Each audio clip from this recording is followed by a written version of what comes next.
दिखाई गई। कहा जाता है ब्रह्मा देव, विष्णु देव, फिर देवदेव, महादेव।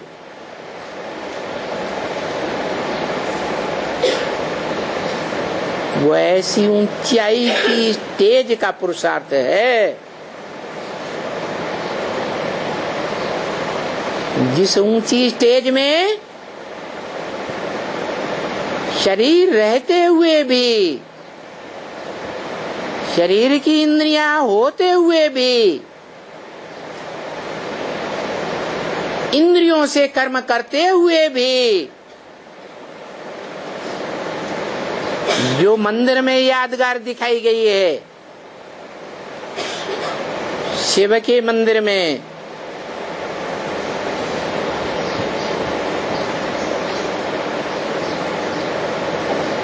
निराकारी स्टेज में निरंतर रहता है।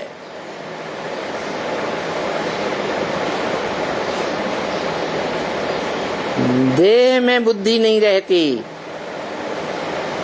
देह की इंद्रियों में बुद्धि नहीं रहती, इसलिए वो बड़ा रूप देह का लिंग रूप दिखाते हैं जिसमें नाक, आंख, कान, इंद्रियां नहीं दिखाई जाती। मूर्ति तो है, अमूर्त नहीं है। अमूर्त माने मूर्ति से परे, जिसकी मूर्ति न हो। तो ऐसे नहीं कहते कि उसकी मूर्ति नहीं है, मूर्ति है, परंतु मन बुद्धि से मूर्ति की स्टेज से परे है।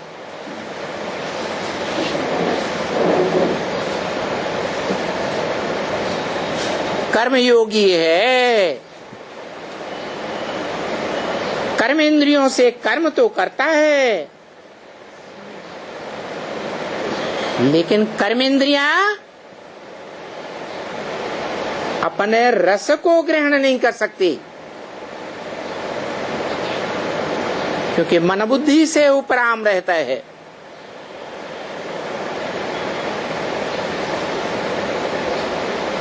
मन इंद्रियों के रस से परे हो जाता है। मन रूपी घोड़ा कहो, मन रूपी बैल कहो, कंट्रोल में रहता है।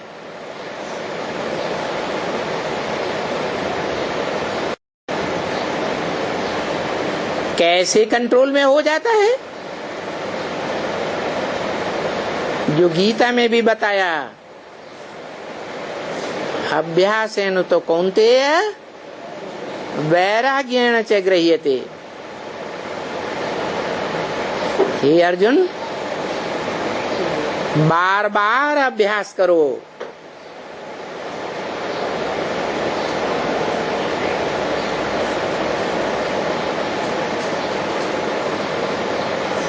कर्मधारा को छोड़ना नहीं है, कर्मेंद्रियों के कर्म को नहीं छोड़ना है।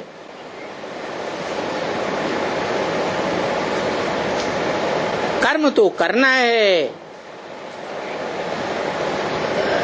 लेकिन कर्मेंद्रियां कंट्रोल में रहें। मन बुद्धि रूपी आत्मा के कंट्रोल में।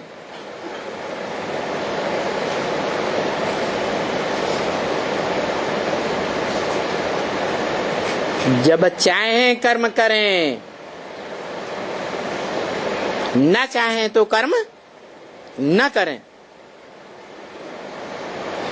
कोई भी हालात में माया रूपी रावण हमको कंट्रोल न कर सके, इंद्रियों के वशीभूत न कर सके।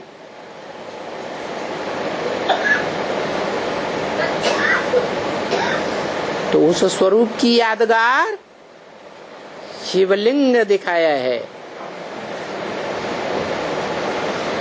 जिस शिवलिंग में 5 तत्वों का संघात रूप जो मनुष्य शरीर है,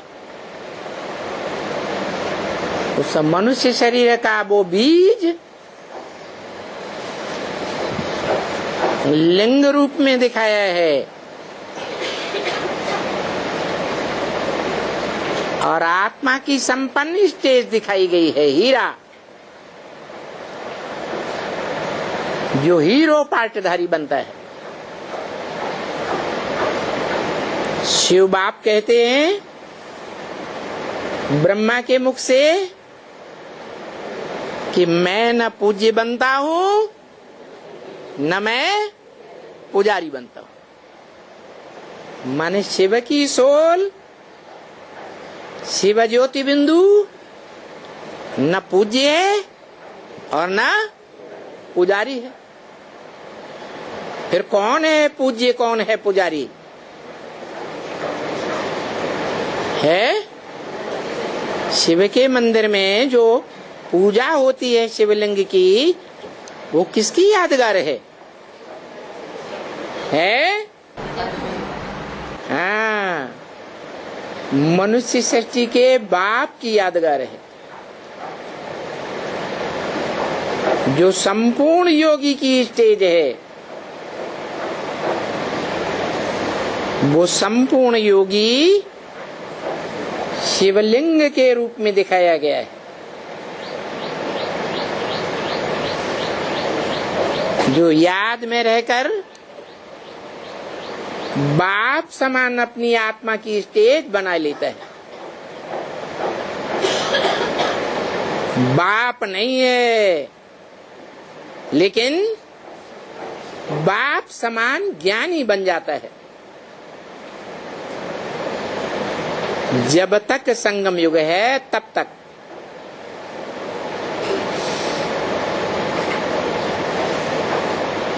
बाद के लिए भी बताया, ब्रह्मा मुख से ही बताया कि सृष्टि पर सदा कायम कोई चीज है नहीं, सदा कायम एक शिव बाबा ही है। शिव बाबा साकार और निराकार के मेल को कहा जाता है।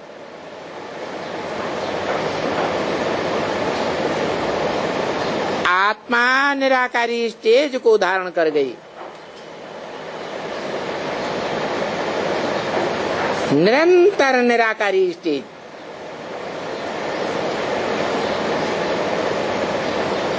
परंतु शरीर रहता है या नहीं रहता है? हा? शरीर रहता है।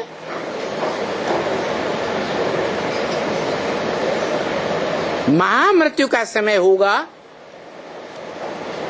सामान्य मृत्यु तो होती ही रहती है जन्म जन्मांतर, लेकिन जो महामृत्यु है, महाविनाश जिसे कहा जाता है, उस महामृत्यु में सभी आत्माएं शरीर छोड़ करके आत्मलोक में वापस नहीं जाएंगी। है? है? जाएंगी या नहीं जाएंगी?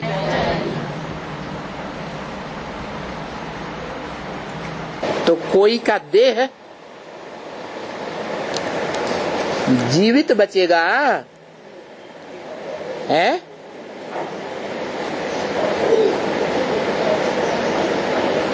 सबकी देह निर्जीव हो जाएगी, है?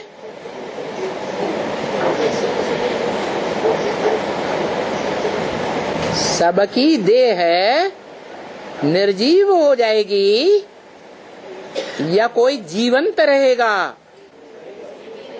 है? जो जीवंत रहेगा उसका शास्त्रों में यादगार है, उसका कोई माँ बाप नहीं, उसका कभी जन्म नहीं होता गर्भ से, उसकी कभी मृत्यु नहीं होती, उसको कभी काल नहीं खाता, वो ही कालों का काल है जिसको कोई काल खा नहीं सकता। वो सारी दुनिया को खा जाएगा। जड़ पदार्थ, जंगम पदार्थ बने चैतन्य प्राणी कोई भी हो, सब खलास हो जाएंगे। एक सत्य ही बचेगा।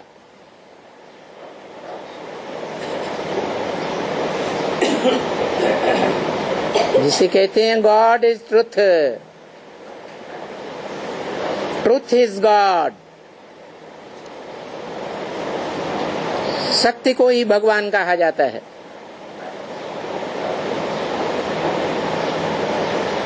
और इस दुनिया में भगवान ही सत्य है और सब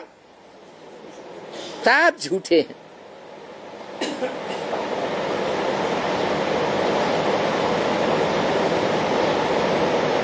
एक ही कल्याणकारी है।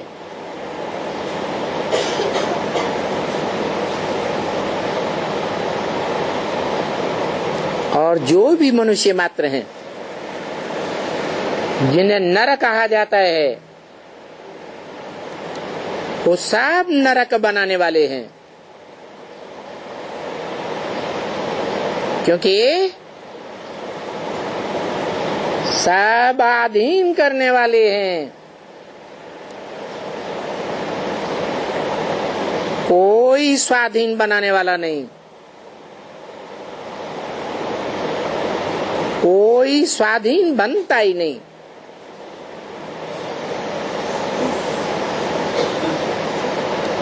एक ही स्वाधीन बनता है, स्व माने आत्मा। जिस एक का नारा है स्वतंत्र रहो और स्वतंत्र रहने दो।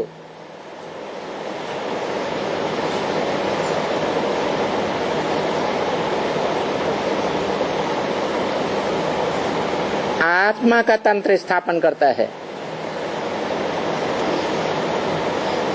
और जितने भी धर्म गुरु हैं, देहधारी धर्म पिताएं हैं, वो सब देह का तंत्र स्थापन करते हैं,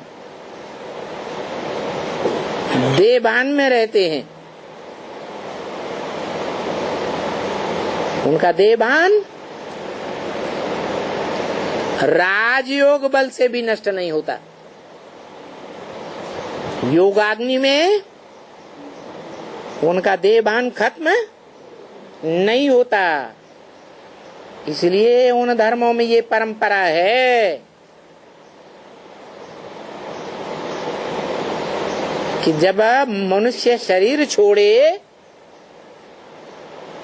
तो देह को अग्नि में भस्म किया जाता है या मिट्टी में दबा देते हैं, मिट्टी में दबा देते हैं। ये परंपरा कहाँ से पड़ी है? संगम युग में ये परंपरा पड़ती है। जो आत्माएं भगवान बाप के प्रत्यक्ष होने पर दूसरे धर्मों से कन्वर्ट होकर के भारत में आकर के ब्राह्मण बनती हैं, कम कुरियों वाले ब्राह्मण, नीची कुरी के ब्राह्मण बनते हैं, पूरा ईश्वर का ज्ञान नहीं उठा पाते, इसलिए वो पूरा राजयोग नहीं सीख पाते, राजयोगी नहीं बन पाते। जो राजयोग बड़ा सहज है, ज्ञान और योग दोनों ही सहज हैं, परंतु उन आत्माओं के लिए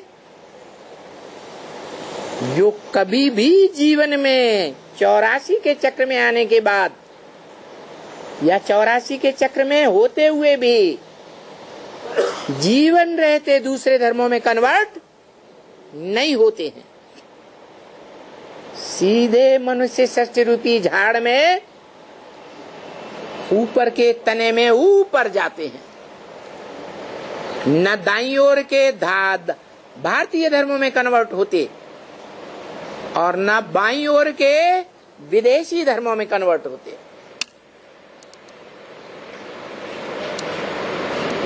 जो भारत की आत्माएं दाईं और बाईं ओर के विधर्मियों में कन्वर्ट हो जाती हैं, उन्हीं कन्वर्ट हुई कमजोर आत्माओं को जो संग के रंग में आकर के बहुत नीची गिर जाती हैं, इस अंतिम कलयुगी जन्म में बाप उन आत्माओं को इकट्ठा करते हैं भारत में।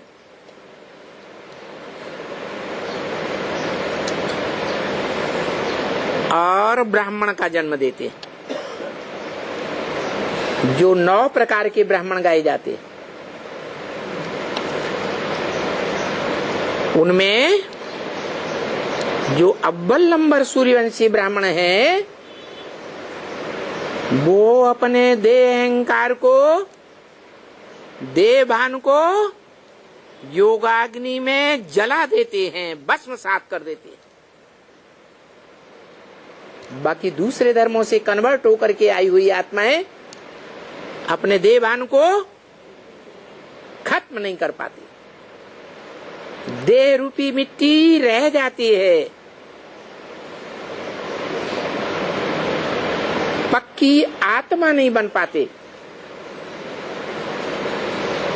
इसलिए बल सतयुग त्रेता में भी आते हैं, लेकिन कम कलाओं वाले नारायणों के यहां जाकर जन्म लेते हैं। इसलिए भारत में सतयुग के अंतिम 7 नारायणों की पूजा नहीं होती है, मंदिर नहीं बनते हैं, मूर्तियां नहीं बनती हैं, उनको कोई याद भी नहीं करता है। क्यों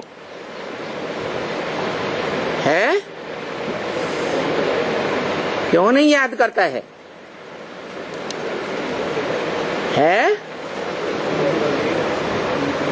क्योंकि उन सभी नारायणों में सतयुग का जो फर्स्ट नारायण है, कौन है? अरे सतयुग का फर्स्ट नारायण भूल गए?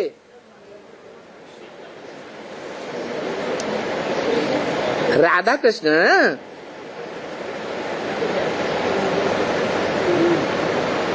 जो देह के श्रेष्ठ अंग, जिन्हें ज्ञानेंद्रिय कहा जाता है,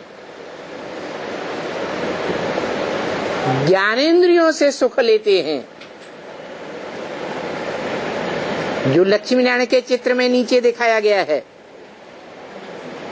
राधा कृष्ण कौन सा सुख ले रहे हैं? देह का अंग। भले ज्ञानेंद्रियां श्रेष्ठ हैं, लेकिन विनाशी देह का अंग तो है कि नहीं है? तो विनाशी देह का अंगों का सुख लेने वाले विनाश की ओर जाएंगे या विनाश से बचे रहेंगे? उनकी सारी पीढ़ियां सतयुग के बाद में आने वाले 7 ही नारायण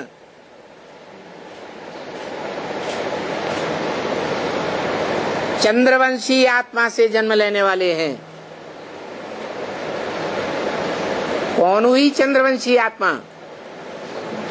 है अरे कृष्ण चंद्र कहा जाता है।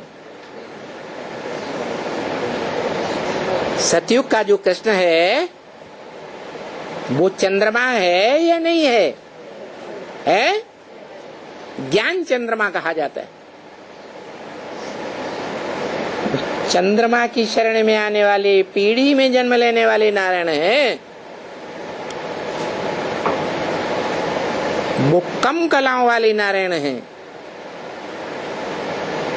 उनके राज्य में आने वाली उनके फॉलोअर्स आत्माएं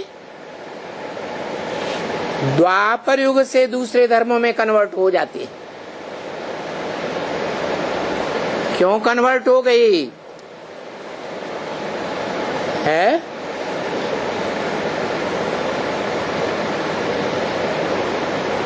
क्योंकि संगम युग में उन आत्माओं ने अपने देहभान को छोड़ नहीं पाया।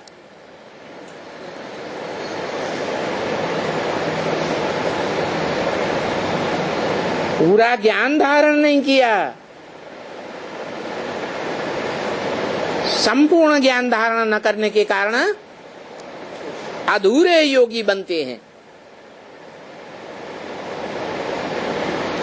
और अधूरे योगी आत्माएं कमजोर रह जाने के कारण वो आत्माएं द्वापर युग से जो भी द्वैतवादी धर्म पिताएं आते हैं, दो दो धर्म, दो दो राज्य, दो दो भाषाएं, दो कुल, दो मतें फैलाने वाले,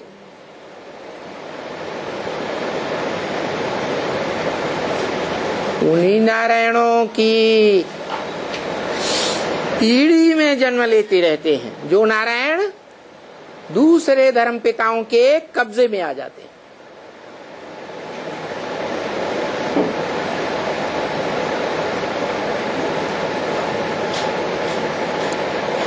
तो अभी क्या करना है?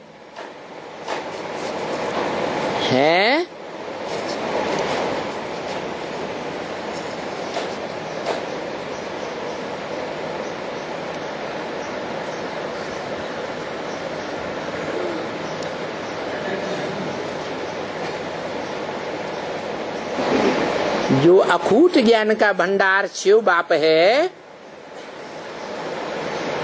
उसके अखूट ज्ञान भंडार को धारण करने का धंधा करना है या दुनियावी धंधा करना है? जो बाप का धंधा, 100 बच्चों का धंधा।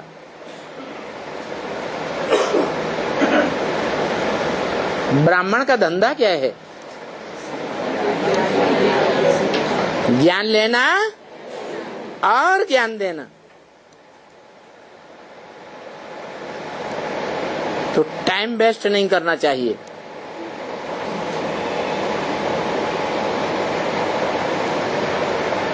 इस बात में देह का पोषण, देह के संबंधियों में तन मन धन की शक्ति गंवाना, देह के पदार्थों को जुटाने में आत्मा की शक्ति गंवाना, अभी ये टाइम गया।